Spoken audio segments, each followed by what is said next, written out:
All right, let's do this. How are you, what the fuckers? What the fuck buddies? What the fuck nicks? What the fuckadelics? What's happening? I'm Marc Maron. This is my podcast, WTF.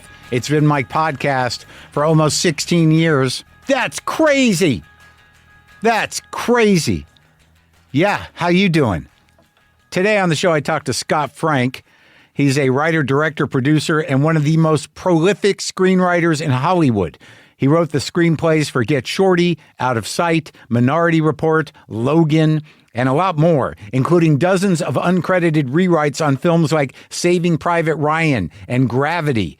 He's the writer and director of the Netflix series Godless and The Queen's Gambit, as well as the new crime thriller Department Q, which I watched all of. I've never been a binge-watching series guy, but I've had a few guests lately where I get it. I get how it's satisfying. And Department Q was very satisfying. And I also watched Friends and Neighbors, and now I didn't get all the screeners, so now I'm hanging out, just hanging here like everyone else, waiting for Friday for the end of that thing. Anyway, my buddy Jack came over, and I love Jack. I've known Jack for years. We became friends back in the San Francisco days. I guess that would have been, when was that, man? 92, 93, somewhere in there. And we don't stay in touch as much as we should because sometimes, friendships, it's not even that they get strained. All of a sudden time flies. No, I don't even like that. Time, you just kind of realize one day like, oh, fuck, I haven't talked to that guy in a month or two or 3 or 6. I can't even really remember the last time we hung out, but it had been a while. And it's just an interesting moment when you haven't seen a friend in a while and your contemporaries, and you look at him and you go like, wow, we are old guys. And look, I'm not saying I'm old, I'm not whining about it, but I'm 61. When I was 15 and someone told me they were 61, I'm like, holy shit, that guy's almost gone. But now I'm 61 and Jack's a couple years older than me. My buddy Steve, who I've known since college, he just turned 63. There's a zone of aging that seems to happen in, around 60 to 65, where you make this one of the major turns physically. And that's just my speculating. But it just was this moment where I'm like, oh man, because Jack doesn't have kids either. And so we can't really judge ourselves against their growth or anything else. So there's some part of us that are still 1994. There's some part of me, I think, that's still like 1980. But I think there's some part of me that's 1972. They all exist within me. and a lot of them haven't really aged. But there is this current of, I don't know if it's youthful thinking. It's just not really knowing. If you're just spending most of the time alone or with one other person that you see a lot, you just don't know until you see a pal you haven't seen in a year or so with that, like, oh my, it's happening, dude. Look at us. Because like so many of the cities I've lived in have changed dramatically over time. So many of the people that I knew are either gone or have disappeared to where I don't even know where they are. He was talking about San Francisco, and we were there in the 90s and how amazing it was before it all crashed. COVID really knocked the shit out of that place. And all this stuff that him and I were brought up on, I grew up in terms of formative years. So I graduated high school in 81, and I was 10 and 60 and 73, 15 and 78.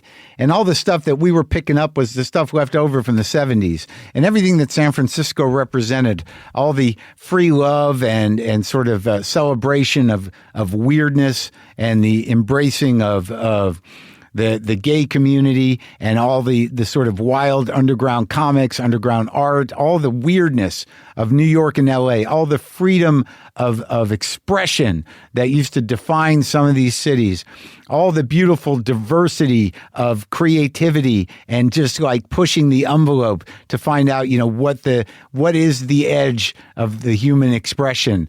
All that stuff is exactly what's being steamrolled and buried today with anti-diversity policy, anti-diversity movement, anti-gay movement, all this stuff, moving towards this homogenization of mediocrity and thick-mindedness and bigotry is a fucking disaster for the arts, for creativity, for human potential, for things that are interesting and provocative. It's all being pushed aside in the name of anti-woke policy or in the name of anti-censorship so we can do hack jokes about vulnerable, marginalized communities. It's just it's so like when I was talking to Jack and what we kind of grew up with, R. Crumb, Weird Records, all kinds of strange, like The Residents, like just the entire expanse of, and I watched that Pee Wee Herman documentary, half of it, the world he came from, the arts of the 70s. It's just all of that. But it was defining and essential and interesting. And now we're just moving into this zone of authoritarian boredom and fear. And it's such a fucking shame. It's such a fucking shame to have people on podcasts looking at some of the greatest art of the 20th century and going like, I could do that. It's just so thick-minded, out of context, without any sort of sense of open-mindedness or exploration. And these are people that pay a lot of lip service to freedom of mind and freedom of speech. And it just fits so snugly into a very fascist point of view. And it's heartbreaking above everything else.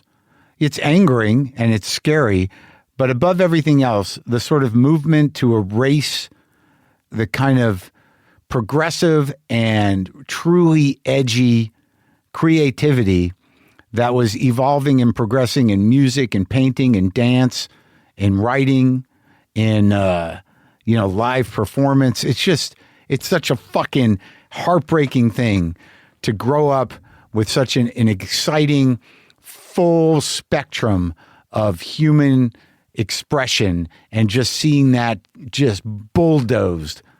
Also just by the nature of media in general. It's just sad. And I guess this is like an old guy talking. Hey, what about what's going on now? It's not the same. Doesn't have the same visceral connection. Doesn't have the blood, guts, and soul and sweat of, actually being around exciting things happening. But is this just me being old? I don't know. I do know that I just did the beginning of the press junkets for the show Stick, which premieres June 4th on Apple TV. Me and Owen and Mariana and Peter and Lily, we're all doing sort of press tour stuff. That's going to be exciting. I haven't watched any of it. I'm going to watch it with everybody else, or maybe not watch it at all, because that's what Owen does. I can follow his lead. It's not great to watch yourself. Sometimes it is, but usually it's not great. But everybody seems to like the show. Also, if you're going to be in New York on June 14th or 15th and you want to come to the showings of Are We Good, the documentary about me, the premiere is on the 14th. You can go to WTFpod.com/tour to get tickets to that. And I don't know, a lot of things going on, a lot of them bad. But in my life, if I can continue to celebrate what I believe real creativity is and just hope to God that people are out there still doing it, still pushing the envelope in a way that takes real risks. God, I hope you're out there. I'll be looking for you. So look, Scott Frank is here.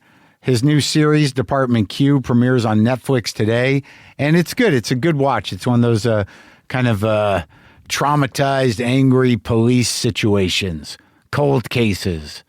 I don't know the genre, but it turns out that it's better that I don't binge these kind of shows because I can't stop. And I guess that's the idea, but I've managed not to get too completely absorbed by too many of them. But I really enjoyed this one, and I enjoyed talking to Scott.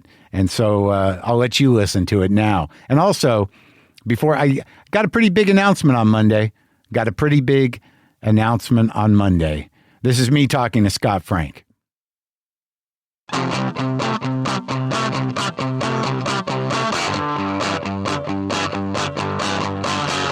I think people get very, very comfortable with their discomfort.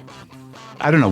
Mine manifests itself in catastrophic thinking and dread and, I catastrophize over everything. Right. And then it stays in my brain. And then I also... Spend the day with it. Yeah. Why not? I would sit down to read a book. Yeah. And I would still feel anxious, like maybe I shouldn't be doing this. Maybe I should be working. Maybe I should be. And then, and then in our world, our business, nothing is secure, and especially with kids and everything. And and this is, it didn't get better. It started to get worse as I got just older. pile it on. Yeah, that's what's happening. It's worse. Yeah, everything gets worse as you get older. I know, but the odd thing is that now you're financially more comfortable. Right. It's not necessarily that you have a guarantee of a job, but it seems like you do all right. At some point, you got to look at your resume and go like, I've never stopped working. Right. So, but still, it's like telling a manic depressant to just cheer up. Is it though? I think it is. I do. I think it is. I think that for me, I tried meditating. I tried a lot of different things. And I hear meditation is great. I was probably the wrong time to try it when I tried it. But I've tried it. I think if you get a practice going, like my late partner, she would do it twice a day. She was TM. Twice a day. Yeah, she was strict, TM. I mean, that's what you do, 20 minutes twice a day. And 20 minutes twice a day, it's fucking nothing. Yeah. There's some things become so big in my head. Like, I don't have any sense of time. Like, you're coming, you're supposed to be here too, but you're coming over and I'm up at 9 and I want to go to the gym before you come. And I'm like, oh, fuck, do I have enough time? It's like, you have 4 hours.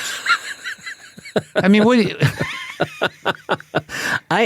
So I am the same way. And I feel like 20 minutes in the morning, are you fucking kidding me? I need to get going. That's my good writing time. That's my, and especially when I started directing too, everything was too big in my head. I realized, and my son said to me, who's sober, a lot of people in my family are, and he would say to me, you're not, Dad, you don't enjoy anything. You have all these things, you have this great life, and you don't even seem to really enjoy it. It's like you're in, I'm the same way. Fight or flight all the time. Yeah. I don't know if I'm in fight or flight, but my whole new special that I just recorded has to do with this, about the some of the jokes, inability to identify happiness. Right. And, anxiety and SSRIs.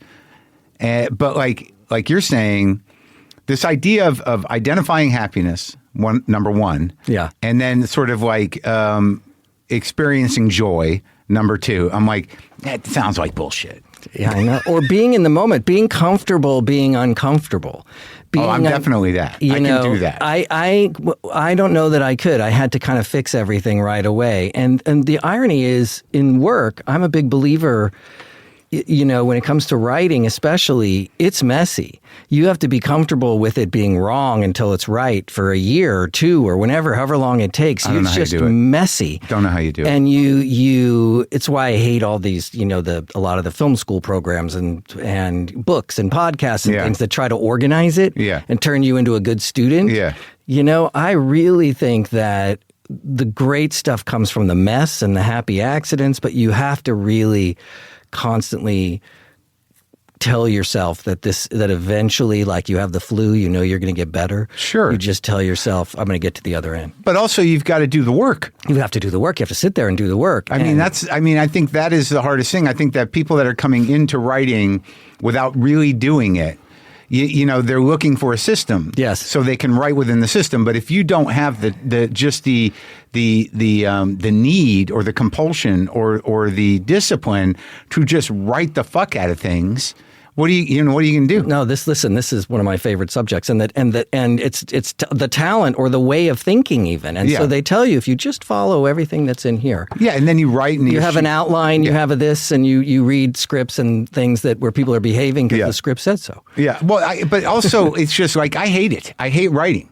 And I'm a good writer, but I hate it.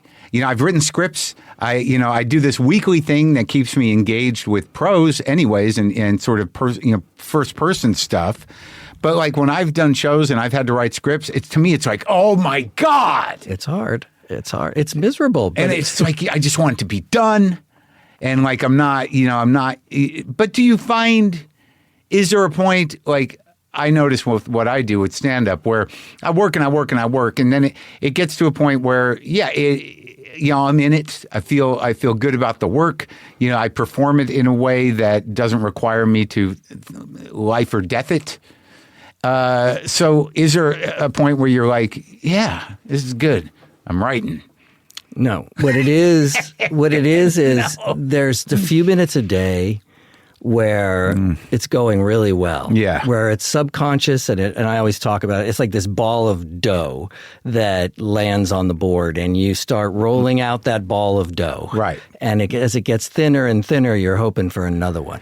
Oh, right. to drop and hit. But I mean, this is like, you've written some great movies. Little Man Tate was the big first one. Get Shorty, Out of Sight, which I just watched recently. The Interpreter, the Wolverine and Logan, Marley and Me. The Interpreter for me, like there are certain movies. I was trying to make a list for myself while I was on the treadmill today of modern, masterpieces, in terms of like underappreciated movies. And one of the ones that you wrote, which is Out of Sight, I think is one. Michael Clayton is one. Yeah, it's a perfect movie. It is, right? It's a perfect movie. Cannot shut up about it. Yeah. I get excited. And I'll tell you something. I'm going to put Sicario on the list. I love Sicario. I'm going to put Sicario on the list. There are a few movies that there's nothing wrong. They're absolutely perfect movies. Sicario, I would absolutely, you can put that on the list. Yeah. Right. Three Kings. Love Three Kings. Right.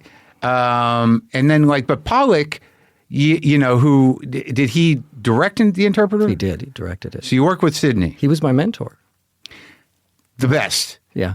The best. Yeah. Like, and some of the movies he directed, grown-up movies. Grown-up people. Right, where they never get together. The couple never gets together. That was his thing. And I've had some really good mentors in my life. I've been really lucky. Who was the first one? Lindsay Duran, great producer, was the first one who really taught me how to write. Then Sidney, then Bill Goldman. Oh, Bill Goldman, Bill Goldman. And he must have been old. This was 1990. I was 29. Well, just to blow some smoke up for a minute, like, Absence of Malice, The Firm. The Firm is great. What a great fucking movie. Great. Why isn't that celebrated? Great. It's a really good movie. Random Hearts.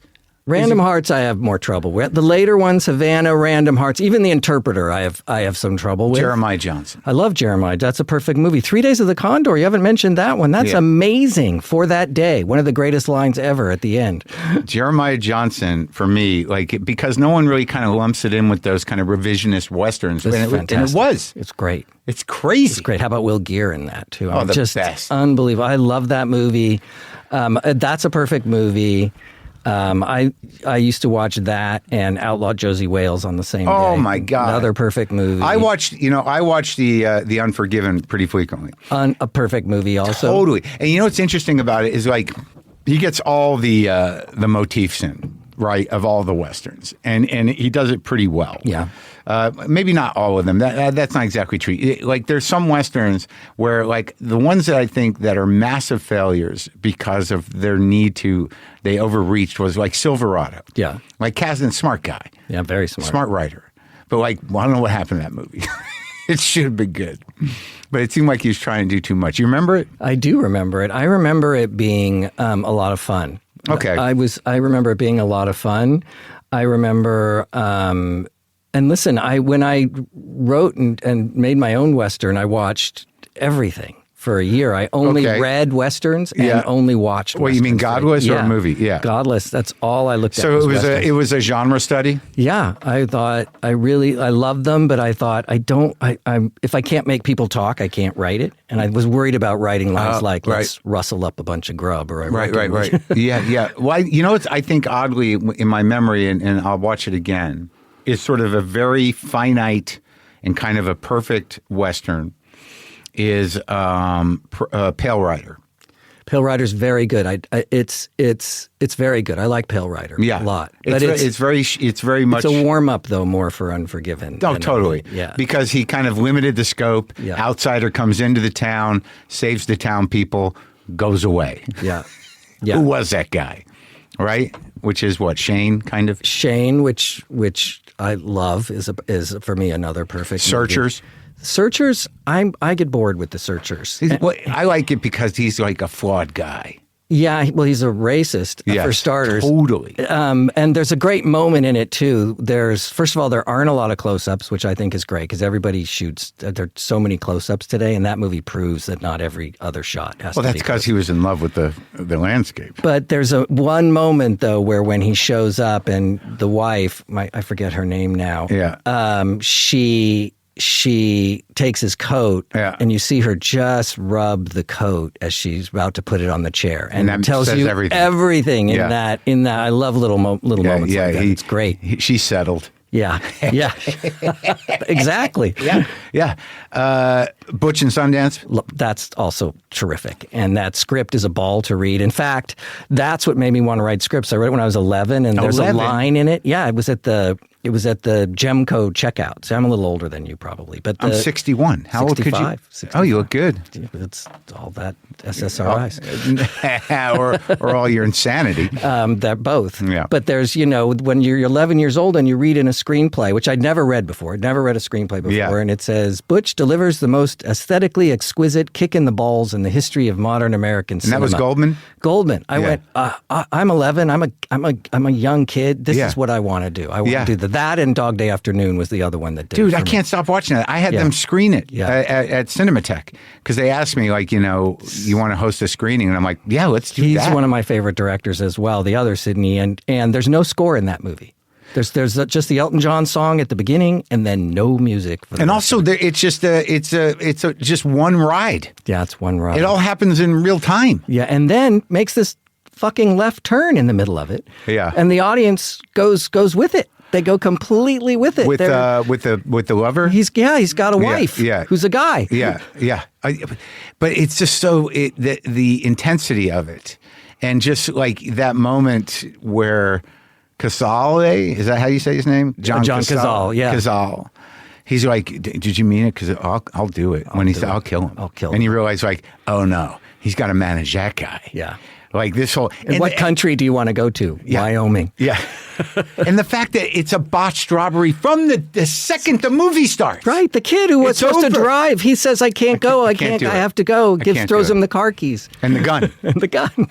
Oh, my God. And then he tries to open the box with the flowers with the gun in it and in the bank, and it's a mess as he tries to. You're laughing so hard. And I remember sitting there in the audience, and you're laughing at the beginning.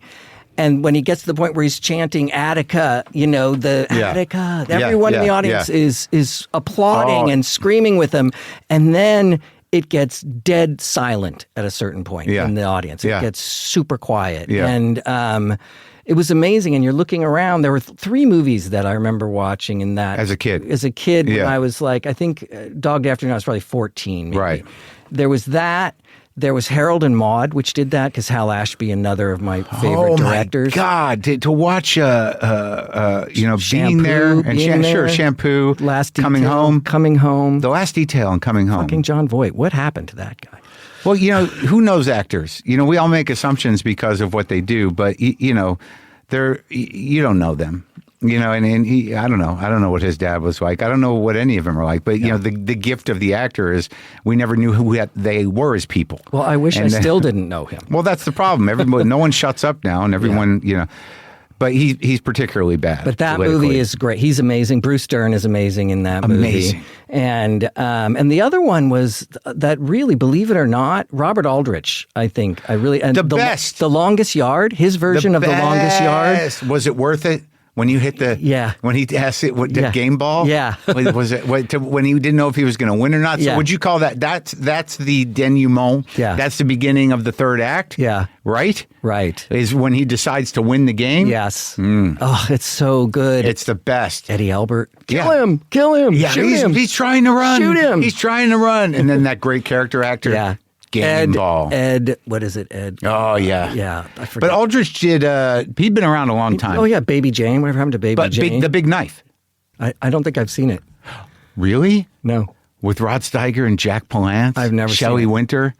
I've never seen it. Oh, you got to find it. It's a Hollywood movie. And it's about an actor who, does a contract an actor who had integrity. Like, imagine because it's Odette's, it was like he was part of the Living Theater, and now he's in Hollywood, and he does this contract with this studio, and Steiger plays the head of the studio, and he sells his soul. And oh boy, it's I've never seen. There's a few that are embarrassing that I've never seen, and but he also did Kiss Me Deadly, which is great, which is fun. He did The Frisco Kid. Yeah, and The Frisco Kid. I just watched that again. It's great. Yeah, it's great. So funny. All of those. But, all right, so you read that at 11, and I imagine you saw the movie. And so what is it that, sets you spinning? You mentioned there's some alcoholism in your family. in not my immediate family, but in my sort of chosen family. Yeah. Oh, but how'd you grow up? I grew up very boring. I grew up. My dad was a pilot for Pan American. That's not boring. You get to go in the cockpit? Oh yeah, all the time. That's not boring at all. That's crazy to know what goes on in a cockpit. It was great, and he loved to fly, and pilots are like cops. All they talk about are flying. They all get together and they sit around and they talk about flying. They love it. They love it, and they talk about, when you listen to the black box recordings, my dad would always say, before they take off, they're always talking about the 3 S's: sex, salary, and seniority. Yeah, well, I mean, have you watched this new Nathan Fielder thing? Yeah, I just started. Wow. They should probably manage those conversations better. Yeah, they should. Yeah, they probably should. So, but because even when I'm on a plane now, and when a pilot has to take it out of autopilot and fly the plane, and you can feel it, I'm like, he's having fun. Like, I love it when they're flying the plane. Well, they might not even be, you might not be right. Yeah, they might be autopilot, they can, I don't think they do, but the autopilot they can land everything now. Yeah. And I'm not sure. It depends. Yeah. Maybe they are, and I'm always wondering. Yeah. But he loved his job, and it was great. And he was a captain, and he flew everywhere, and it was before Pan Am. He used to fly to all over the Asian Pacific routes. Those were his favorite. Did he have his own plane? He had a little Cessna that he used to pick me up at UC Santa Barbara in sometimes. Where'd you grow up? Northern California, Los Gatos. Oh, okay. In the Bay Area. So you just fly down? Just fly down. So did you fly? I flew, but then I stopped, and I still could, but I stopped because I'm a daydreamer. And I thought, I'm a danger to myself and others. I should not be in a plane, because I find myself driving and I go, wait, I was supposed to get off the freeway eight exits ago. And, I see. Yeah. And flying, you can't make mistakes. Right. And you have to really go through the checklist. And by the way, my dad was a lot like Sidney that way. Sidney Pollack believed, because he was a pilot. He was a really good pilot. Yeah. But if you just follow the checklist, everything will go fine. Uh-huh. And so you had to, I can't, I don't know. So you're in the cockpit with your dad. Is he showing you how to fly? He's showing me how to fly, and just right away, whenever he takes anyone up, he just says, "Okay, you got it," and lets go of it and lets you fly. Uh-huh. And the panic. And the story I would always tell, which just contributes to my anxiety. Yeah. I've told it a lot, but he would say, "Okay, the engine cuts out. Where are you going to land right now?"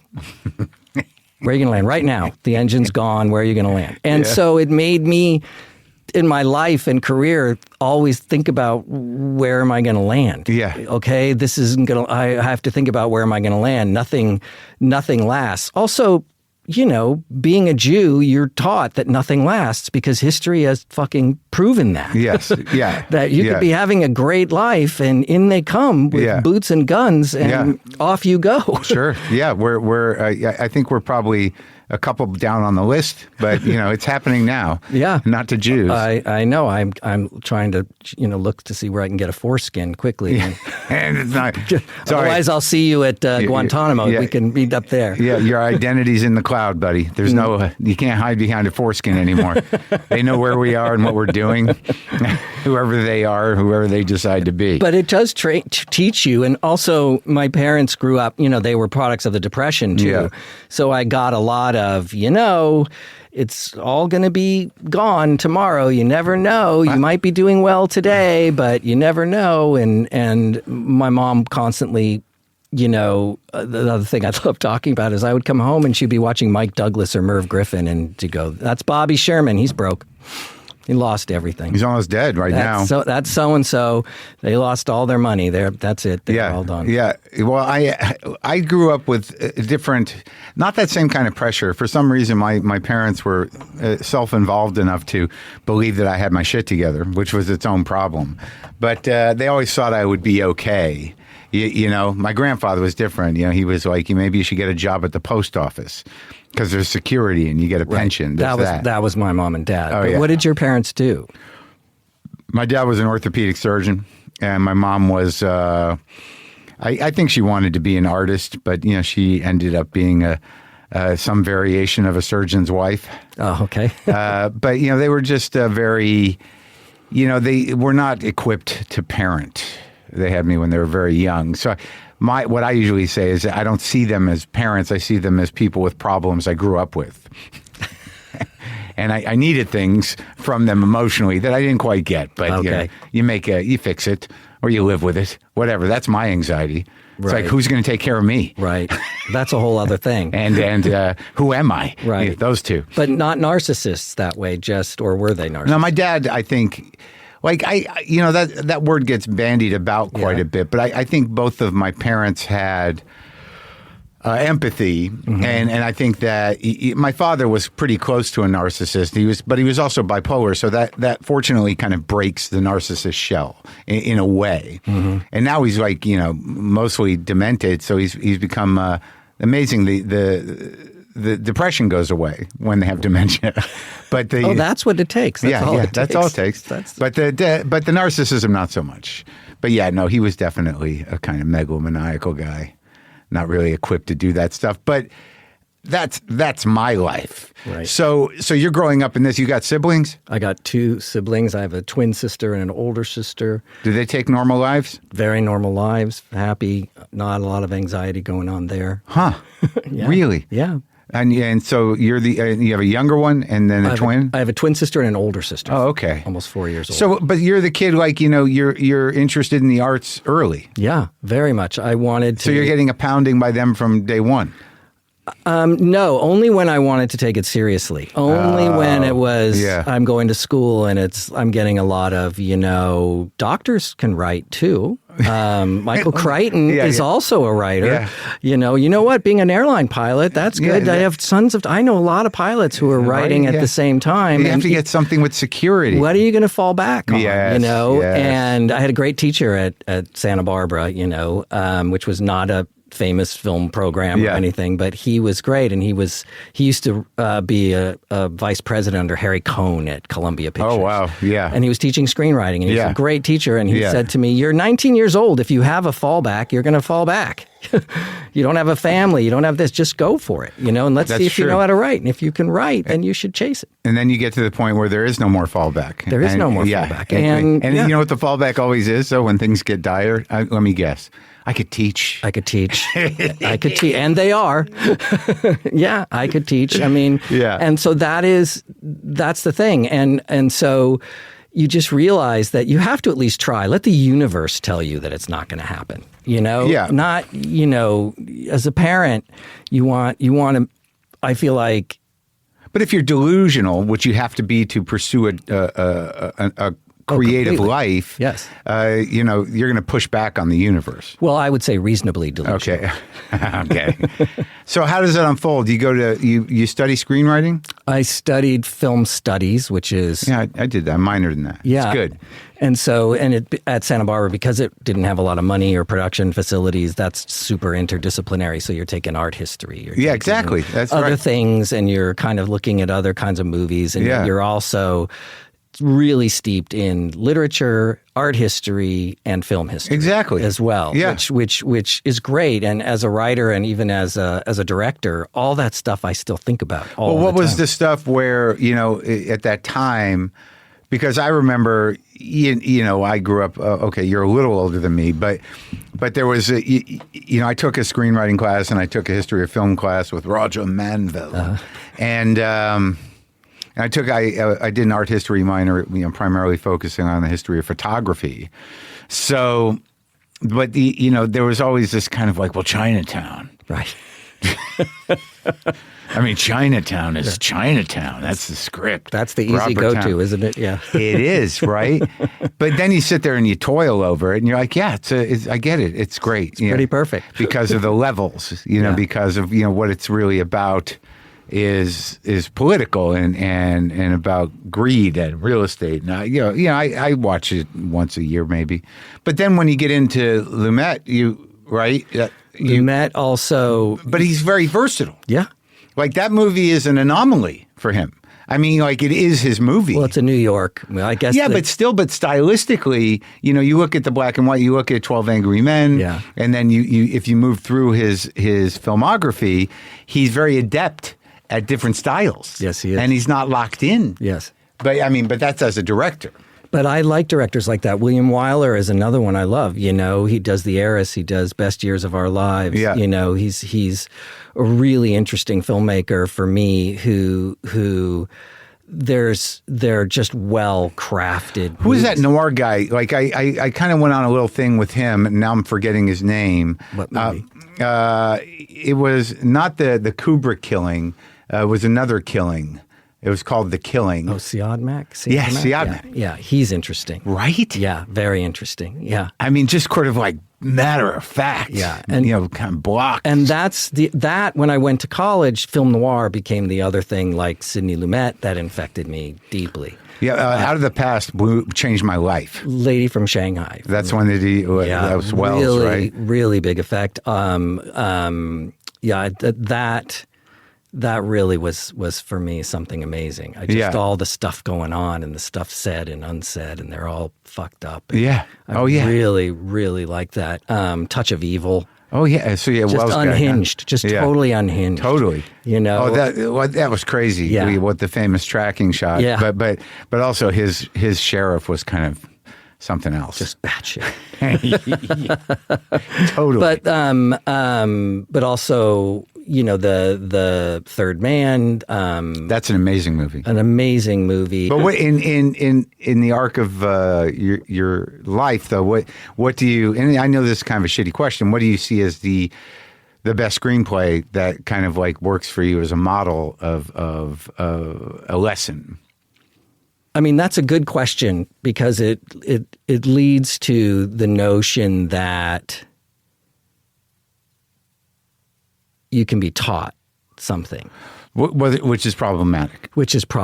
Right. And also there's, we're talking different genres and screenplays have different intentions. Yeah. And, story is, it's relative to the story. But screenwriting, unlike any other kind of writing, seems to be one of those things where on every side of the equation, people think that there's a way of doing it, and especially in this world where we game everything now, from politics to marketing to all these things. Well, yeah, but everybody thinks that all you have to do is have an idea.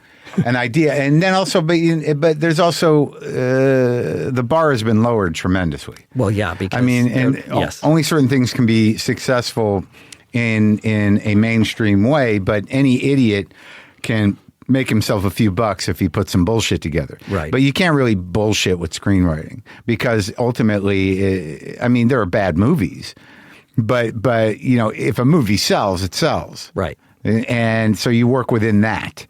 And if you're willing to sort of say like, well, I don't care if this sells, this is my vision, and then it sells, you're like, wow, we got lucky, or I knew it wouldn't sell. But I love the movie.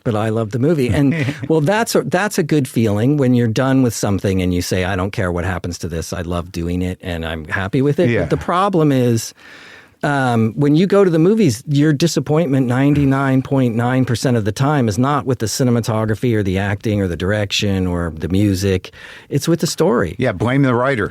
But nobody even knows who wrote anything anymore. That's really gotten kind of confused. Yeah, but that's interesting. You're saying it like that, given that, you are part of dozens and dozens of movies in a capacity of fixing scripts and your name's not on it. You just get to say it now, and then people go like, "Really? What would you do?" Right. But that's guild rules, right? It's guild rules, but I don't even like to, people dig it up. People will say, did you do this? Did you do that? And I'll say, no, because I didn't. I came in. Oh, you didn't do the story. No, or I came in and fixed something, but it's very different when you come in and you do something you're not. 90% of the time, the writer or writers I'm fixing deserve the credit. I don't deserve the credit, but that just shows you the kind of peculiarities of creation in movie making. Yeah. And the other thing is, but that's a problem. And those kinds of movies that I'm fixing are rarely sort of, no one's going to fix a Wes Anderson movie or a Paul Thomas Anderson because they're so singular. Yes. And we're not taught to do that. The movies that I'm fixing are often approached so mechanically that you can fix them, or the studio will say, just do a pass. Will you do a pass? Or actors are insecure. Can you just do? And writers might be good at structure, but the dialogue isn't good. Yeah. Or they have a great idea. And screenwriters, because they've been taught this, I think, have confused participation with creation.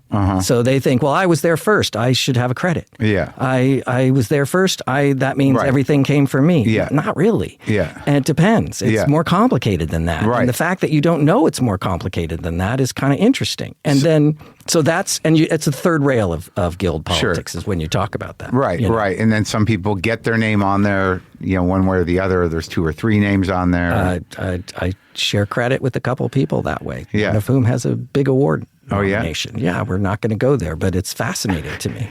And because I remember sitting there with the co-writer writing together for 6 weeks from a blank page, and that was that. And that happens a lot. And then you have people shamelessly either arguing that they deserve credit. There's a famous case, the Miracle on Ice movie, Miracle, the hockey movie. Yeah.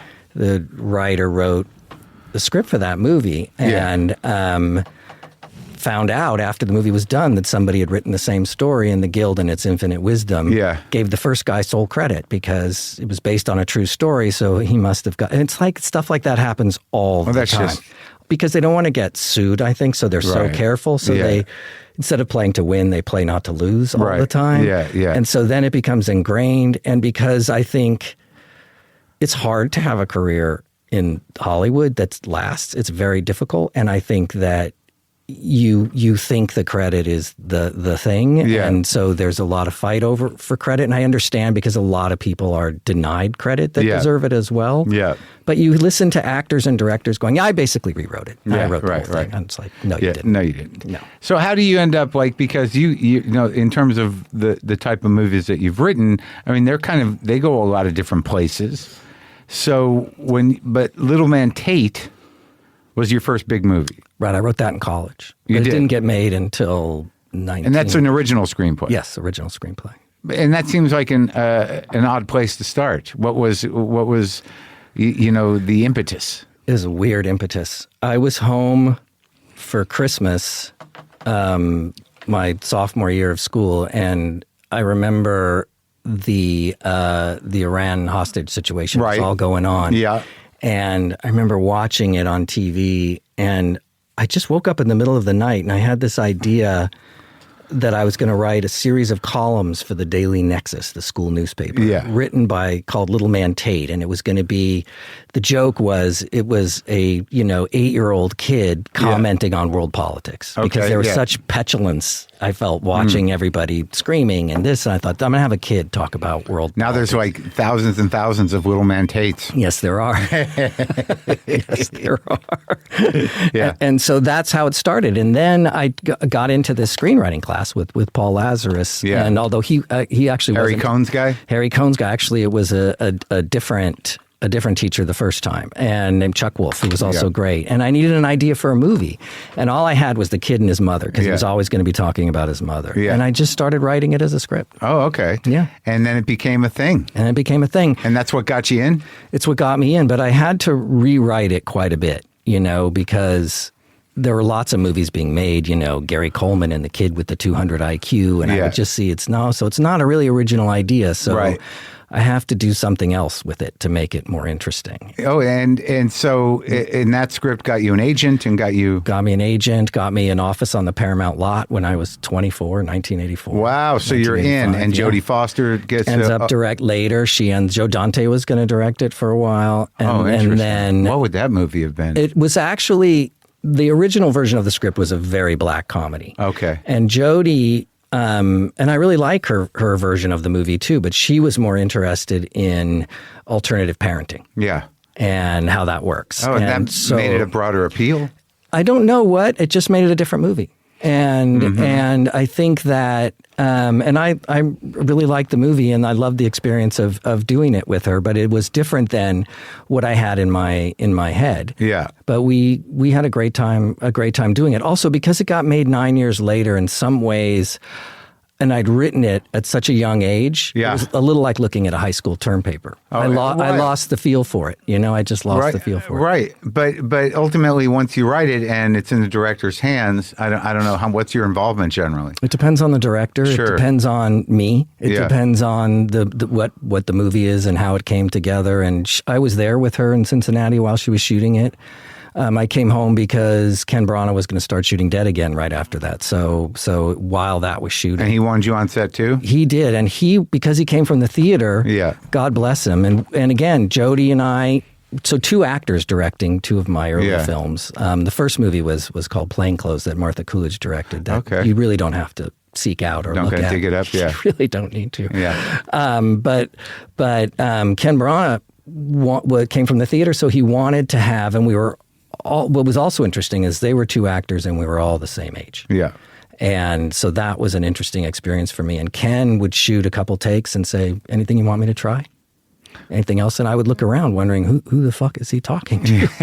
It's not my job. Yeah, wait, no, but it's great. But when he wants to do that. And so it was interesting. And then gradually, the more time I spent on sets, I just realized it's so boring. If I'm not directing it, I'm just sitting there. You have a voice, but no say. I find that as an actor. Yeah. That the boredom is, Well, I mean, I'm working on a script. I'm looking to direct, and my buddy Sam Lipsyte, wrote this book, and he hammered out. We've gone through, he's writing the script, but I'm kind of coming in doing passes on it. We've been through 5 versions, and I was sort of surprised at my instincts about, taking something from a novel, in terms of how is this a movie? Yeah. Because there's so much more you can do in a novel. So you've really got to, figure out what the story is and say, like, all these other stories got to go, right? Right. And I mean, I can't imagine what it's to have to do that with Elmore Leonard stuff. But you had to deal with that. I mean, you had to, take that writer and figure out how to make a movie out of those books. So what's the challenge there? It was hard, and I had a lot of help. From him? Although he and I were always talking about it, and I'll tell you a story about the ending of Out of Sight that he really helped me with in a second. But I had on Get Shorty, both of those movies, I had Jersey Films, and people don't realize that Danny DeVito's company, Danny was a real deal producer, an amazing producer. And he had Stacey Scher working for him, who's another real deal producer. Yeah. And so I had help. I had help from Barry Sonnenfeld on Get Shorty. Yeah. And the only reason I give the edge to Out of Sight over Get Shorty is Barry did a broader version of Get Shorty than I had in my head a little bit. He wrote a whole script? No, he directed. Barry was the director. Sonnenfeld was the director. Right. And his sensibility, which works great. He's a great guy. I interviewed that guy. He's so much fun. And I love the movie. So let's be clear. I really love the movie. Well, you got all those fucking actors, dude. But it was different for me in a way than what I had in my... Same with Ken Branagh on Dead Again. I had written what I thought was this dark thing, and he made it very theatrical in a way that works also. And so I'm learning all of that early on. With Jodie, she made a different version. Ken so what, did Sonnenfeld make it funnier than you anticipated? He just made it broader. Okay. It was just a little broader in tone a little bit, but I so enjoy it. And then on Out of Sight, though, I thought I did it because we had 3 kids all in one room and we needed a house, wanted to move to Pasadena. And I grabbed it because I thought I had gotten away with one Elmore Leonard adaptation. Because I remember when I met him, the first time I met, he was telling me story after story over lunch about all his books that had been fucked up as movies, one after another. Yeah. And so I thought, I don't want to end up another story at some other young asshole's lunch. Yeah. And so I got a lot of help on Get Shorty, as I said. And so the script, the movie worked. But then I was in a panic because I needed a bigger house because it was getting ridiculous. Right. And so I grabbed that and I thought, I'm going to write this really quickly. It took me over a year. To do Out of Sight. But what, Heaven's Prisoners didn't get you the house? Heaven's Prisoners. You know what? Heaven's Prisoners got me a lot of things because it was a rewrite where I was paid a lot of money while I was doing it. I have a few of those. When did you start getting that kind of work? Early on, very early on. When I was at Paramount, I got a call to rewrite a movie that Danny Huston was directing because we had the same agent at the time, briefly. Yeah. And he was doing a Disney movie of the week called Sasquatch, literally about Bigfoot. Yeah. And they paid me $11,000 to rewrite the whole movie over the weekend. Yeah. And they were happy with it? Yeah. And so then you became the guy? Then Ivan Reitman had me rewrite. His wife was doing a musical at the time called Casual Sex, based on the Groundlings show. Yeah. And he gave me the movie to rewrite and paid me some money and gave me like 8 days to do it. And the first thing I did is made it not a musical. Yeah. And rewrote it. And I was probably the wrong guy for that, but I just started doing it and it just kind of escalated. Well, I imagine that helped you in the sense that, you could interpret, the voice and not structure, but at least the voice of other people's work. Yes. And so that as an adaptive skill enables you to broaden your own ability to certainly adapt from fiction. Yeah, and in the case of someone like Elmore Leonard, who has a very specific voice, so you're trying to catch that voice, and you're trying to, because in his case, there's a need always to invent a lot of plot. You have to invent some plot. You need to invent some things because oftentimes in his books, he'll either introduce a new character toward the very end all of a sudden, or he'll become disinterested in a character. And so you're trying to find a movie shape to it, right. And that's what was really hard about it. But the ability to sort of catch a tone and do that, I don't know. It was like those people who have a good ear for music and they can play the song. Right. I've always been that way with dialogue and tone. And does it help when you have actors attached? Yes, but they're usually not attached while I'm writing. Oh, okay. Rarely are they attached while I'm writing. Because those roles in Get Shorty are crazy. Great, that's Barry. Barry. He's something, man. He's the best. I read his book and I interviewed him. It was great. Both of them are really funny. Yeah, but I just watched Out of Sight. I was like, I have to rewatch it. And I'm sure I'm not the first to say this. It was sort of a throwback to a 70s movie that wasn't existentially challenging. It was just, it's sort of like, it's a romance. Yeah. But it's set in this way where you used to see this, it's almost like, I don't know the leading guys, like Burt Reynolds. There were guys back in the day that, would carry these movies that were relatively serious and had some menace to them. Paul Newman, Harper. But they were so charming that what elevated the thing, you didn't care about the dark backdrop. And I think that the dark backdrop of some 70s comedies is kind of like, have you ever seen how many people were killed in Freebie and Bean? It's crazy. It's crazy. And it's a comedy. And that was when I had that realization, like, they're not killing people anymore. You're not seeing that. I mean, they destroyed a city in a cop comedy.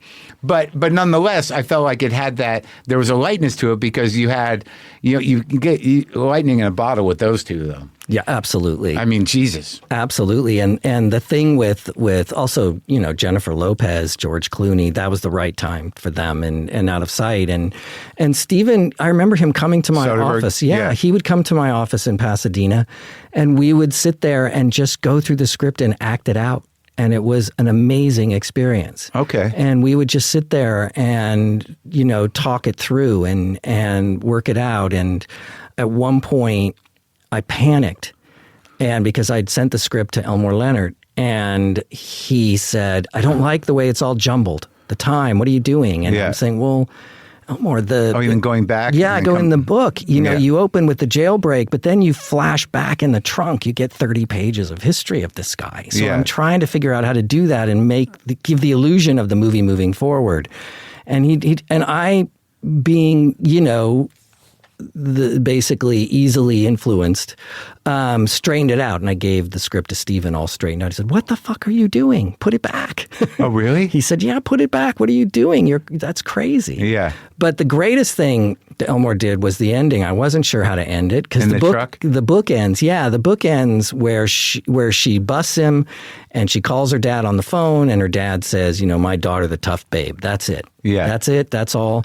And in the movie, I thought, in the book, she doesn't ever change as a character. Karen Sisko is sort of the same from beginning to end, and she's defined by this kind of really sexy competence. Right. But he's really sad. He's all about the road not taken. He's like, if only I hadn't done all this stupid shit. I'm such a fucking idiot. So you took that out. I put that in. I really leaned on that and made the movie about him. So it couldn't end right. But what was his regret? That he couldn't be with someone like her. Because you mean on the emotional level, but he didn't regret his line of work. No. He just realized it was a stupid line of work. You know. But he was good at it. He was good at it. Yeah. And so at the end, I was trying to figure out what to do, and I was just talking to Elmore one day, and he said, you know, he had just hung up with this guy he's been corresponding with in prison.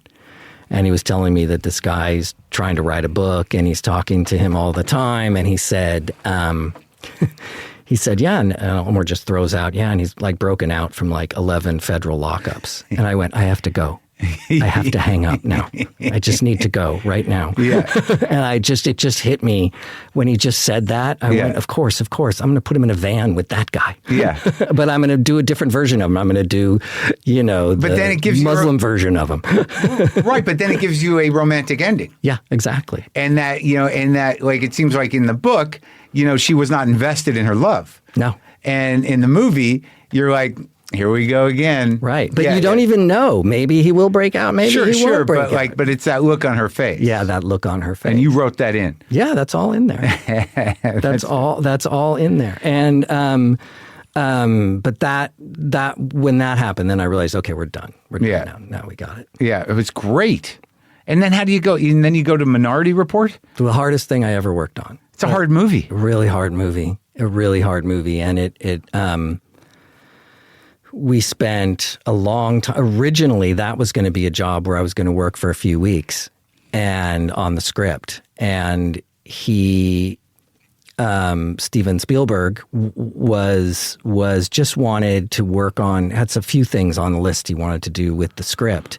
And it was a very different movie. And it's a short story that's all of 11 or 12 pages, I think. It's a very short story. Who did it? Not J.G. Ballard. Who was it? Philip K. Dick. Oh, yeah, Philip K. Dick. Yeah. And it also, it's sort of, he was an interesting guy as a writer. He seemed, you know, seemed kind of to me almost fascist in some of the ways he thought about politics in his books, but also was really into drugs and experimenting and things like that. And I find him endlessly fascinating. But the book, the short story ended with him sort of trying to support pre-crime, which is terrible. Yeah. And so it was, and they had a movie version that was very, very good, but it was a different movie. Yeah. And it was about an America where everybody wants to live in the 1950s. And so their houses look like the cars. Everything sort of felt like the 1950s. It was a very different tone. There really wasn't a mystery in it. It was very different, but it was this guy, John Cohen, very good writer, and had done a really interesting job with it. But it didn't quite work. And so we began working on it. And then what happened is Tom Cruise is shooting Mission Impossible 2 in Australia, and his schedule, they shut down to rework that script. So now suddenly we have endless amounts of time in front of us. Yeah. And Steven said, well, let's really look at this. So we ended up starting. And you had worked with him before, Spielberg? I worked with him. Yeah, I had done a rewrite with him before. Of Saving Private Ryan? Yes. And it was just the two of you? Yes.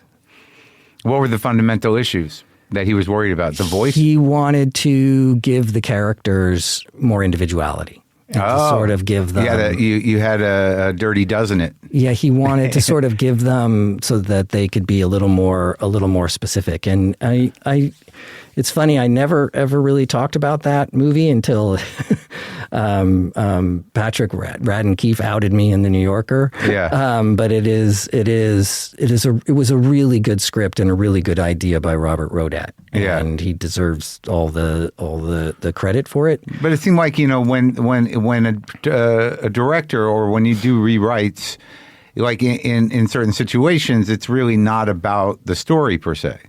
No. It's about, elements of language or character. Yes. Yeah. Yes, and that's usually, you read something and it's like the characters are not characters, they're attitudes or types. Sure. Or even worse, jobs, or even worse, the actor. Yeah. And so they're always looking to find a way to give them something to do, to make it, because character is what makes you care. Yeah. That really is the thing. And plot should really come from that, not from sort of, and then this happens and then that happens. Oh, interesting. You know, because you don't want people doing things. You got to believe that the character is going to move through that plot. Yes. And you don't want people, my pet peeve is when you see characters doing something because the script said so.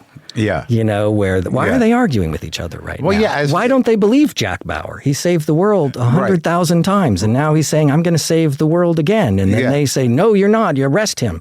Lock him up. You're like, wait, what? Yeah. Or the little kid says, Mom, I saw no, that's just your imagination. And so that's lazy. You need to go figure out why they won't believe him. Is it a boy who cried wolf? Is it a this? Sure. Otherwise, you're just annoyed. You're not feeling the tension of somebody not believing. Or just worse, annoyed. like in TV writing, and like certain things that I've had to come up against as an actor is that like this wouldn't happen. Right. I mean, why do you have this guy doing this? Right. There's no way. No matter how ill-defined the character would be, he's defined enough to know that he's not going to do that. So what are we going to do about that? Because the outline has him doing that. I know. It's just a guy in a room's decision. Yeah. Because it's funny or whatever. Right. And it's like, a lot of times it doesn't make any emotional sense or character sense. Right. And so that's something that you find yourself fixing. And by the way, the other thing is the way movies are developed isn't helpful to writers. So a lot of writers will get bounced off projects.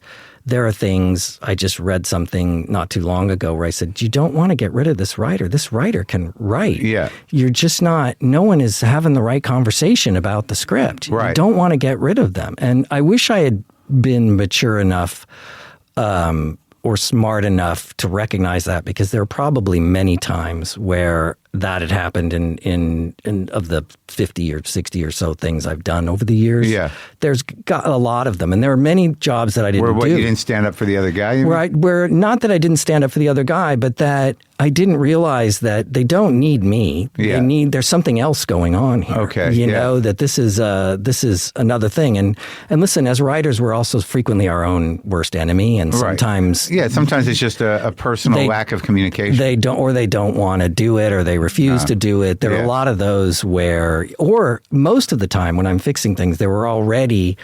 Listen, I wasn't the first one on Private Ryan. Frank Darabont was in before me, you know? So there's a lot of times there are, people who are working on a lot of different scripts at the same, or working rather, a lot of different writers on one script. And so you come and you see your number 8 on the list of all these people. In that case, I'm there for the, I don't really care. I'm there for the money. Right, but also... And to do a good job, of course. Well, also when you have somebody like Spielberg who, like, he knows that he makes big movies that are unique to him, and he's obviously, beyond capable. So anyone he brings in, it's like, is it going to make it better? Right. Right? It's not like the other guy fucked up. No, it's because that's really smart, because the good thing is that he has endless resources in terms of people he can talk to. Right. So there's always ideas coming in, all new things. So if there's a way to make him better, he's agnostic in terms of who's making it better. Yeah. You know, he has his ideas and he just wants to see those ideas, you know, made manifest. And interesting. So it's not really a personal thing for him. It's just like, I need this done. Yeah. Can this person get it done, or can that person get it done? Right. You know. And then, like, the interpreter working with Sydney, that was a book? It was an original script. By you? No, I came in later. Charles Randolph wrote an original script. And the problem with the script, from Sydney's point of view, is it had a very surprise ending, a kind of Sixth Sense-y sort of ending. It was when they were all the vogue at that time, you know. And so it didn't work to kind of do that movie. Wasn't a human story. It was, but it also relied on this twist at the end, and everything was built toward the twist. And so what Sydney wanted to do, which was, I think, a great idea. What Sydney really wanted to do was make a movie about someone who believes with her whole heart in diplomacy, but ends up with a gun in her hand at the end. Yeah. How do you do that? Right. How does that happen? And he thought, and I agree, I think that was a great idea. And he wanted to shoot in the UN. No one had ever shot in the UN. That's great. He was fascinated with you know, the way diplomacy works and how it's getting a bad name and how the UN was getting a bad name. So wait, in the original script, her family weren't victims? They were. Oh. They were. All of that was there in the original script, but it was a very different kind of story. And I think that what he wanted to do also was focus on the relationship between the two of them. Sean Penn's character? Yeah. And so I think that was a big thing for him, that he really wanted to what is the dialogue they're going to have, the running dialogue they're going to have as this movie goes on, and is she really mysterious? Could she be involved? We want to know, might she be involved? What happened? We keep learning things about her that make her more and more suspicious. She's acting like she's afraid of something, and in the script, all the threats against her were fake. She was making it up. Yeah. And so you had to believe that she was pretending to be scared by herself sometimes. Right. And so the big change that we made in the film was to make it, she's really under threat, and yet he's not sure. He's trying to find out the mystery of who might be after her and why. And so we had to create a whole new subplot with other leaders from the country. Yeah. And we had to make the guy she wants, that they want to protect, we had to make him a real person. So we really did. I read a lot about Mugabe, and they called him the teacher and all these things that I loved. And fucking sold out his country. And, you know, right. And so we just sort of started going deeper and deeper. And Sydney guided you there. He guided me there.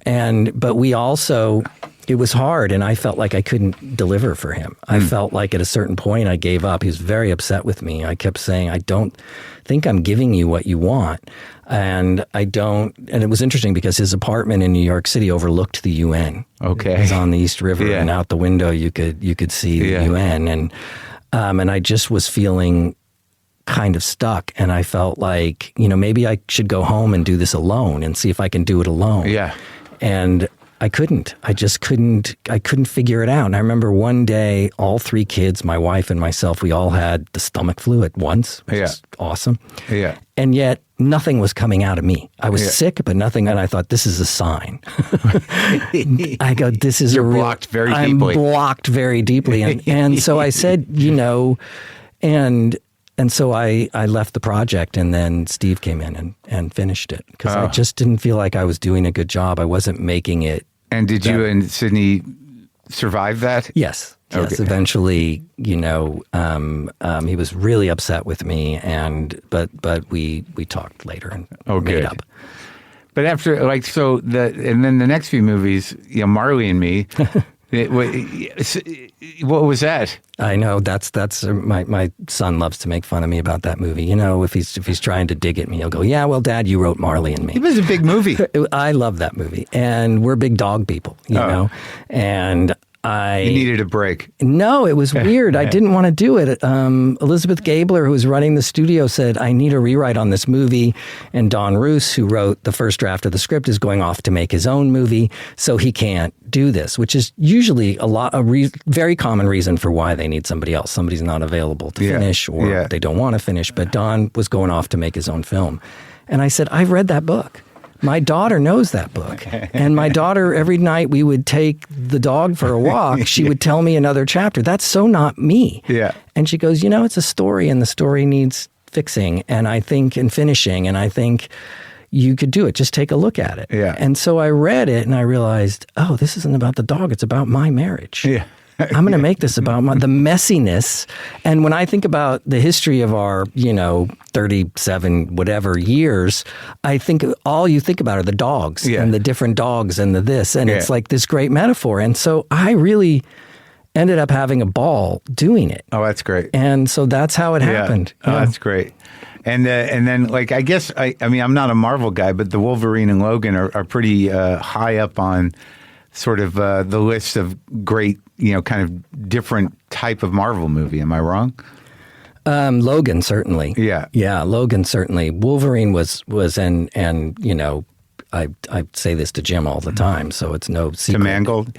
Yeah, it was frustrating for me because at the studio, I read the script and I didn't know anything about Marvel. Yeah. I really barely do now even. I'd not read anything. Right. And so I read a script that I thought was really good. And I go, I don't know why you want me to come on here. Yeah. And he said, well, I'm trying to do something a little different. And he talked about it. And I said, well, the only thing I can think of is, in the end of the movie, he loses his power for 5 minutes and then he gets it back again. I go, what if he lost his power in the first 10 minutes or 20 minutes or even the first act, say, and now you have this guy who's immortal and all of his problems come from his immortality because you watch people you love die. And now he's stuck in feudal Japan, hiding in feudal Japan, like Witness, Harrison Ford, among the Amish. He's among the people in, well, not feudal Japan, but in rural Japan, sorry. And he's with this woman that he actually really cares for. And the irony is he doesn't have any power to protect her. I go, that would be really interesting. And so we kind of wrote that all up and the studio said yes. And the movie that was written ended with a giant robot at the end and all these things. And I wrote the script, rewrote the script. And next thing you know, the studio was like, well, where's the robot? Where's the this? Where's the bullet train chase? Where's the that? And suddenly, so the first third of it is one movie and then it just becomes a Marvel movie. Yeah. So when Jim wanted to do Logan, I said to him, why? After all that happened before, he said, well, it's a different studio regime now and they're telling me I can do what I want. And he would send me the scripts. And I had just moved to New York and I was working on my novel. And I was at the writer's room in New York. They have this place. It's like across from Tisch School of the Arts. Yeah. It's just a room where you get a desk. Yeah. And I wanted to go someplace different to write a book because I wanted to feel, what that felt like. Yeah. Because screenwriting, you have so many voices in your head, and I thought I want to try and purge all that. Yeah. And I had a deal with Knopf, and so I thought I'm going to do this. Yeah. But he would send me, two things would happen. He would send me scripts all the time of what he was working on for Logan. And I would go, this feels like a Marvel movie. This feels like every other Marvel. They're killing the vice president. They're this. He's a cage fighter at the beginning. He's there are all these characters from, Touchstones. And he had someone come in once and they did a version of it. Then someone else did another version of it. And the thing that was so annoying is the reason I bring up the writer's room is I was so happy. And I had told my agent, I'm going to do nothing for a year now. I have, for the first time in many years, cleared the deck. I'd shot a pilot that wasn't going to happen. Yeah. So I had all this time in front of me. I don't want to do anything. And in the writer's room, you're not allowed to answer your phone. Yeah. So you have to get up and leave. And you can't be walking out going hello, or they have all these rules. And then they have this little area. So every time he fucking called me, it was a hassle to get on the phone to talk to him. I would have to walk out, call him back. Maybe I miss him. Maybe we, Right. And then he would send me these scripts and I was just getting really annoyed with him. And then finally he said, and I was about to go shoot Godless in 2 months. And he said, I need you to do this. Can you do this? And he sort of, and what had happened, the way he got me on Wolverine was he sent me a comic book. And I'd never really read any of these comic books. And it was a different one. It was called Old Man Logan. And it was Logan as Clint Eastwood. Yeah. And I loved it. And so he sent me another comic book. And it was him with this little girl who has claws coming out of her hands for this one. And I thought, oh, fuck. It could be a super violent, like, Paper Moon. Yeah.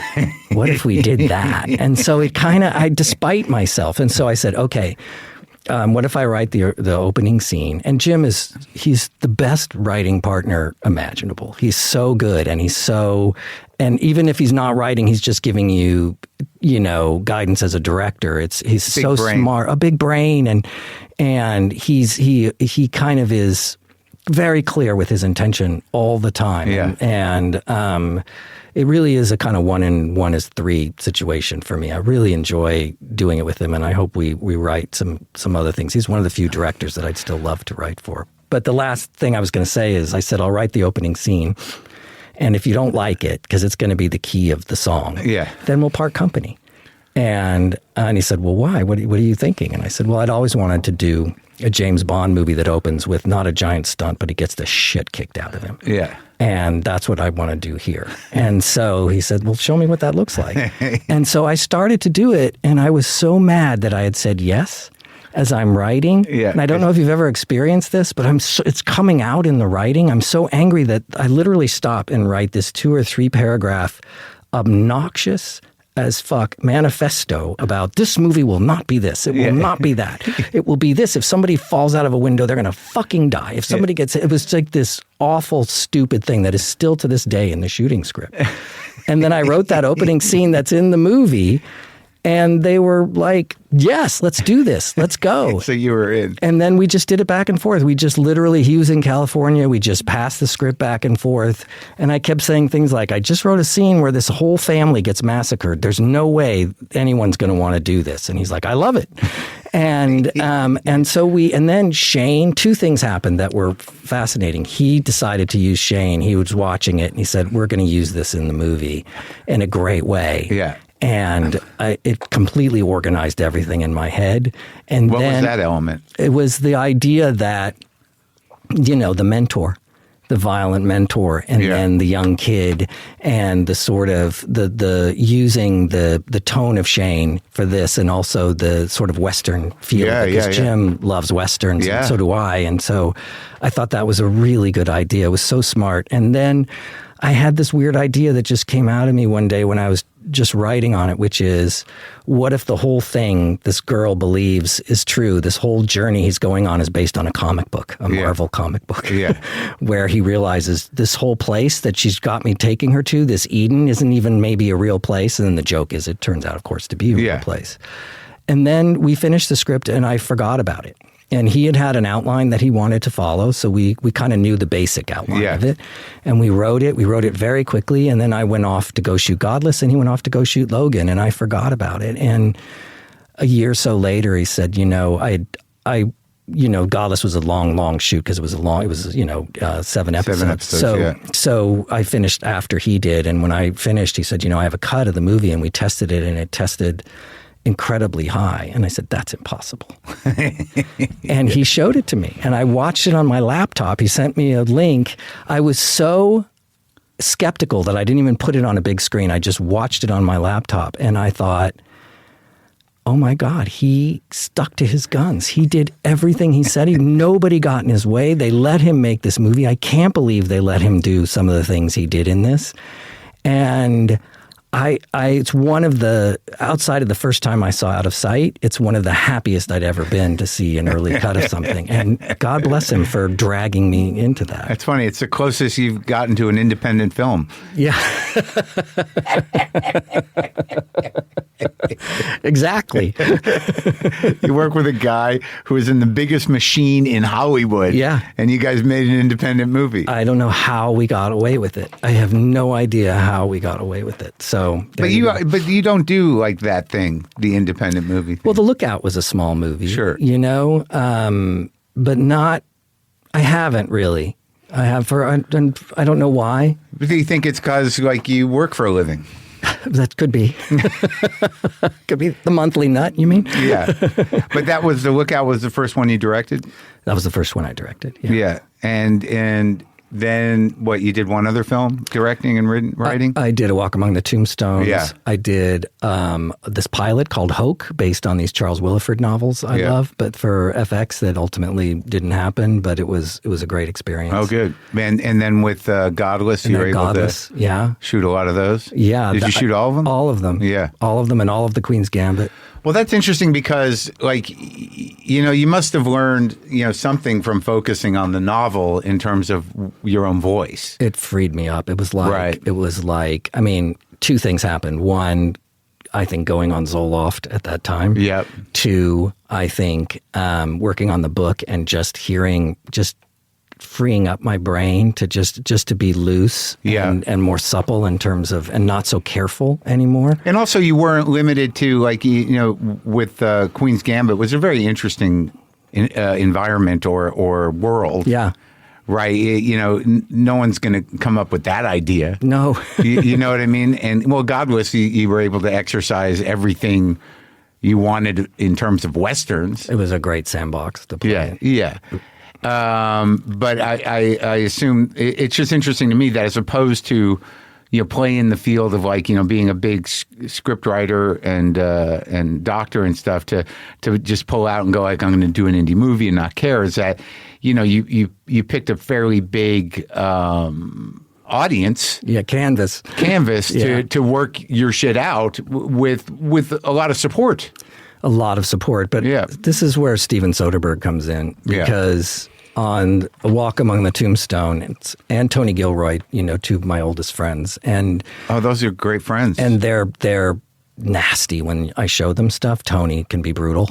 And he's Michael Clayton, right? Yes, he's Michael Clayton. He's Andor right now. Yeah. He's unbelievable. The best. Yeah, I talked to him, yeah. And, we've known each other forever and maybe even longer than I've known Steven, I think. But I showed them a cut of A Walk Among the Tombstones, and the two of them just ate my lunch. Yeah. I mean, I got vertigo walking home from that. They were so brutal, but they were right. And in what way? What'd they say? It was, every scene was a new movie. I realized that there was a lot of, I didn't have rules for myself. There was a lot of, look, Ma, I'm directing. Yeah. And I overcomplicated, and Steven taught me. He came into the cutting room with me. Yeah. And we recut the movie together.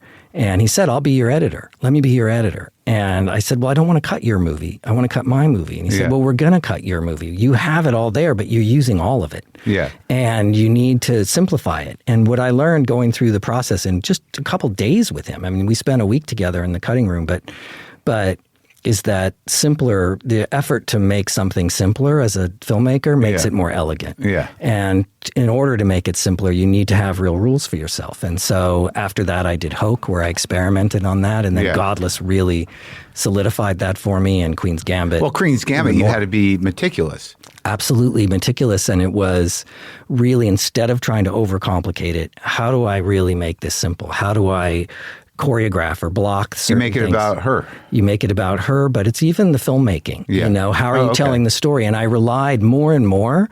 And on Monsieur Spade, I really experimented with this. How much story can you tell in a single composition? Yeah. How much can you tell? And in mise en scène? Yeah, exactly. And how much, because you don't have to cut a lot. And a lot of these young filmmakers, Ari Aster, I was watching Midsommar, and I thought, Midsummer, I don't know how you say it. Yeah. But it was an amazing movie, and he would just have these wide shots, and the story would play out. And I thought, he really has, there's clear intention in everything that he's doing. He's a hell of a filmmaker. Hell of a filmmaker. And a lot of these young horror filmmakers are doing that now. Well, that's where it's all happening. It's fascinating to me. And so in Godless, I shot almost all of it with a 25 millimeter lens. And it's like, what can we do? And you still have to pace. Instead of cutting just to cut, you cut when you need to cut. You cut when you need to punctuate something, or when you need but you're not making a gimmick out of it. No. You're just utilizing the You shouldn't medium. notice. It's like I go back to William Wyler. you shouldn't notice. And it's still beautiful. It's still got its own rigorous palette, and it had a very strong look. It's still got all of those things, and the performances, you're still directing it. But you're not running in front of it waving. And also when you do these series or these mini-series or whatever they're called now, limited series or whatever they're called, you can make an 8-hour movie. Yes, you can, and I shoot them like that. I don't shoot them episode by episode. Right. I did on Department Q recently, but that's just the way that came together. But normally, I shoot them like a movie by location. Yeah, I mean, I think it must be very exciting to know the craft so well and then to engage in this other craft, but being so adept at writing that it frees you. You're not insecure about that. No. So you can really like, all right, if I'm insecure about being a director, I can go to my own scripts, or I can go to these peers that will, inform me. And again, Steven said to me when he watched A Walk Among the Tombstones, he said, "This very insecurely cut.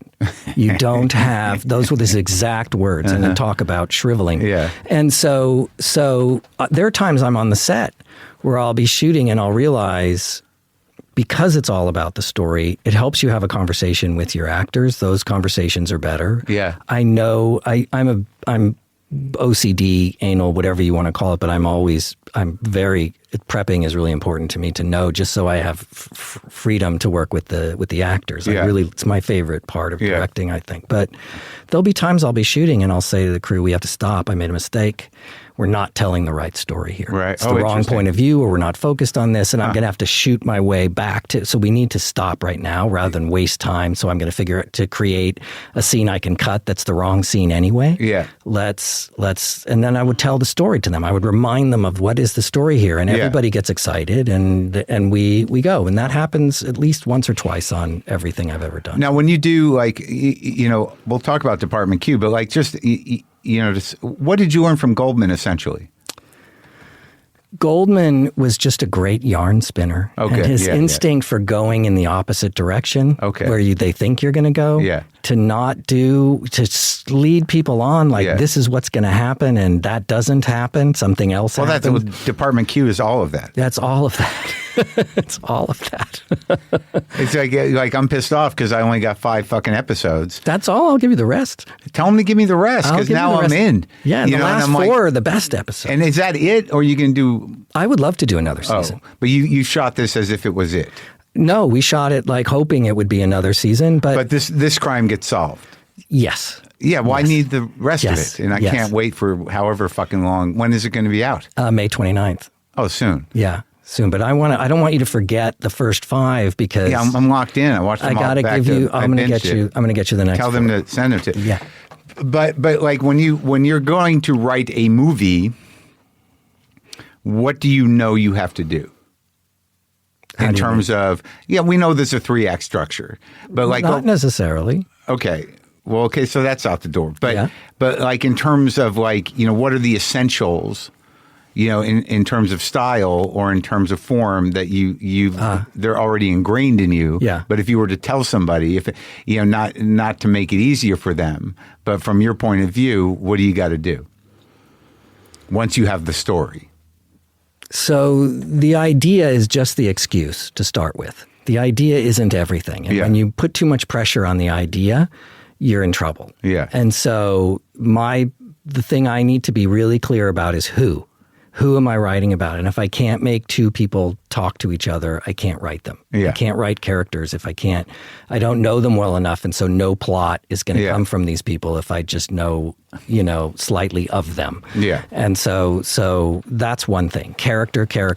Who are these people? Right. I would say the other thing you need to know is you need to constantly be telling yourself, do you have the ability to spin yarn?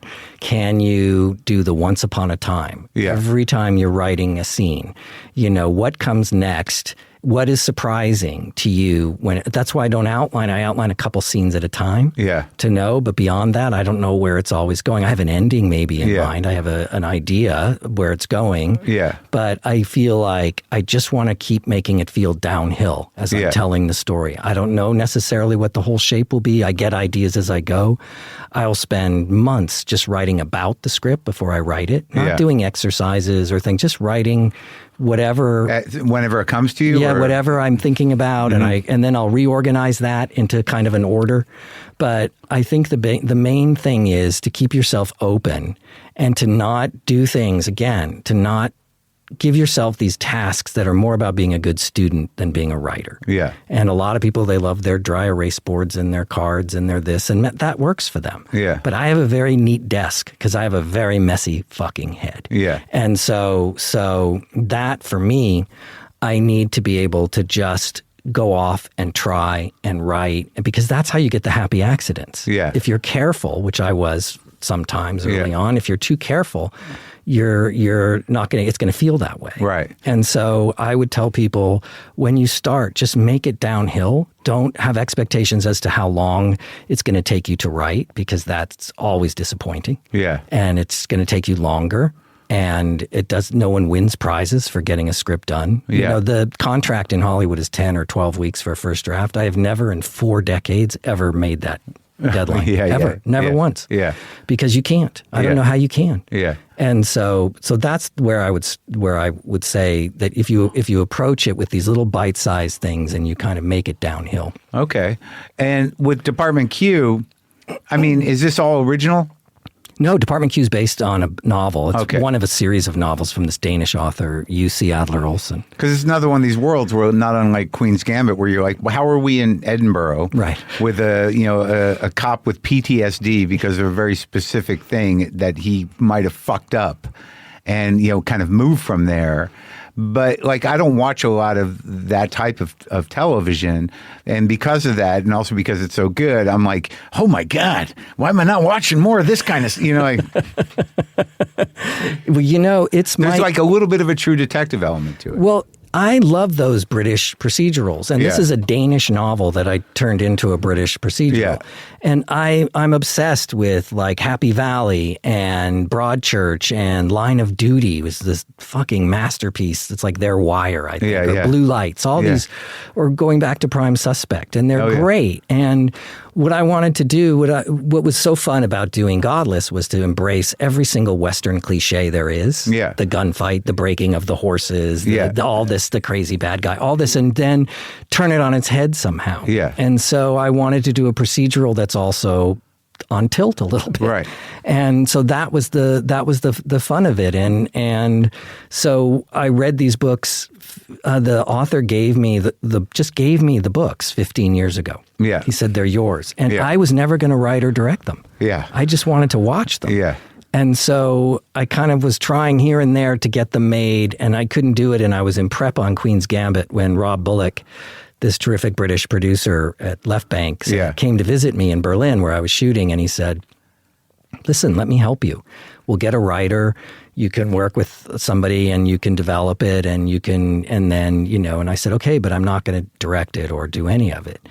And we worked for a year with this lovely writer, Chani Lakhani, who I co-created the show with. And then what happened was everything got escalated super fast. The strike came on and I had to stop working on the show, but the British writers were still working. They had 2 other writers. But the problem was I wasn't involved. Yeah. So through no fault of their own, the strike ended. I'm reading scripts that we can't shoot because they're different than what I think the show should be. Yeah, yeah. So I ended up writing and directing. I wrote them all, wrote them all essentially, or co-wrote with the other people, and then directed 6 of the 9. Yeah. Well, no, because it's one of these things where there's a few turns, I just within the last episode or 2 or maybe even the 5th one that I watched, that it's not just penance. No. And then you're like, oh, God. So all of this shit's connected. Yes. And now I don't know how. well, I'm right on the precipice. Well, the good thing was because I didn't shoot this, because I wasn't going to be directing it, it was set up to shoot in episode blocks. Yeah. and I was writing it while we were shooting it. I was building the airplane while we were flying it. Yeah. I've never done that before, and I don't think I'll ever do that again. Yeah. But because we were going in order, I could do that. Because I didn't, so there were times where I didn't finish writing the last episode until 2 weeks before we wrapped the entire season shooting. Right. And so I would say to the production designer, I think I need a laundromat. Yeah. I'm going to have a scene in a laundromat. I think I needed this. Or I think I needed that. And it was crazy. Yeah. And by the way, because of that, it was 8 scripts that became 9 episodes. And I've done that a few times. It happened on Godless, an extra happened on, because I don't know what I'm doing in terms of that stuff. I just do it all and then chop it up. Well, that's interesting because it comes back around to, and it's sort of the way that I create comedy bits, is that you don't know where it's coming from. So it whether it's a muse or a gift or whatever, but when you're cornered, right, and you've got no choice, you've got to find a place to land. Right. That's exactly it. You've got to, where are you going to land? Right. Yeah, that's exactly it. And sometimes when you're cornered, I find myself doing amazing work. And sometimes I find myself so frozen. Well, that's when you bail. Nothing happens. You eject with the chute. Yeah. I realize nothing is happening. I can't, you're hoping here's this facility that's going to kick in. Yeah. And it just doesn't. Well, that's the risk. But it seemed to have worked out for this last one anyway. Yeah, it is. And that's why, again, going back to writing and listen, you're storytelling. Your work is storytelling. You are telling stories. Yeah. There's a beginning, a middle, and an end. That's right. And that's what you're doing. And so, and the fun is that we can't guess where it's going. And also the liability of that is that, once you get it all done, a month later, you're like, no, I could have. I know. Well, that's just part of us. Yeah, I could have landed. I could have tied the two landings together. What? The people who feel that way are usually really good at what they do. The people who say I nailed it are usually not. Oh, well, good. I never. I just watch and I think, oh man, if I had 10 more minutes on that day, I could have, or if I'd written. Because my comedy is so fluid, in terms of how it unfolds, in real time and then kind of builds itself. It doesn't stop building itself. No. Once I've shot it. Right. So, what are you going to do? You can add, you can do it later. You can keep going. Yeah. Well, great talking to you. Likewise. Thank you so much. Yeah, thank you.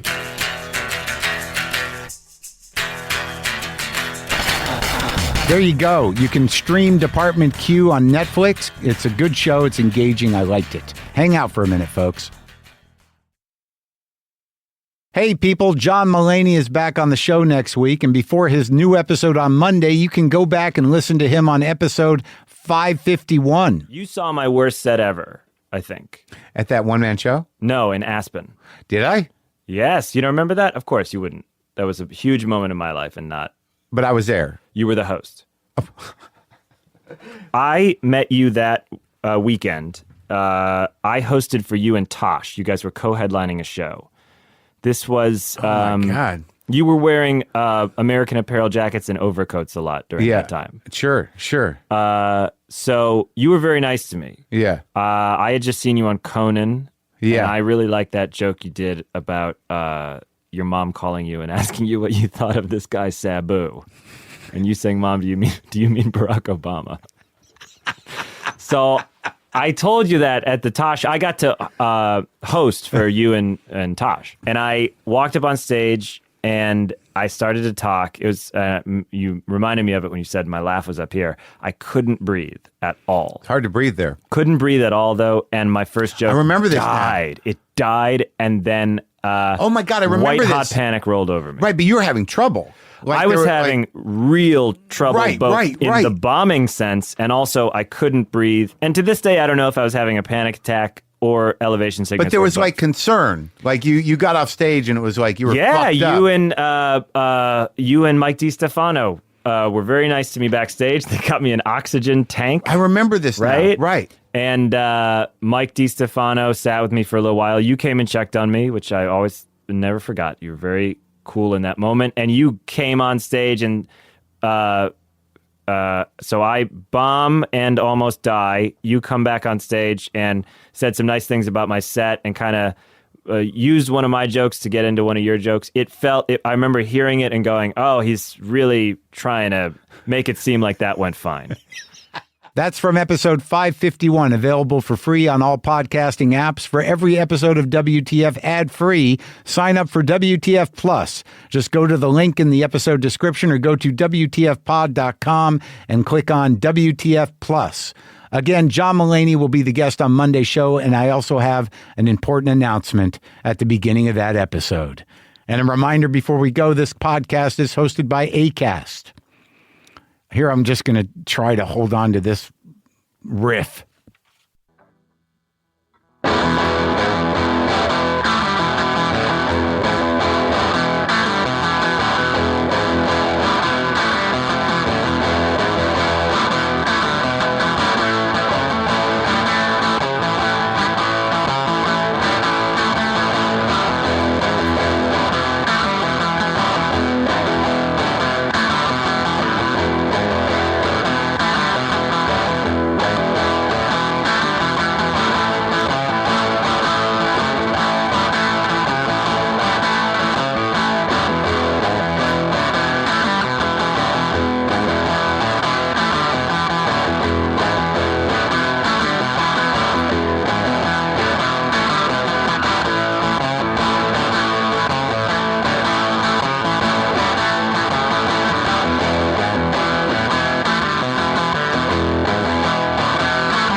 Boomer lives. Monkey and LaFonda. Cat angels everywhere.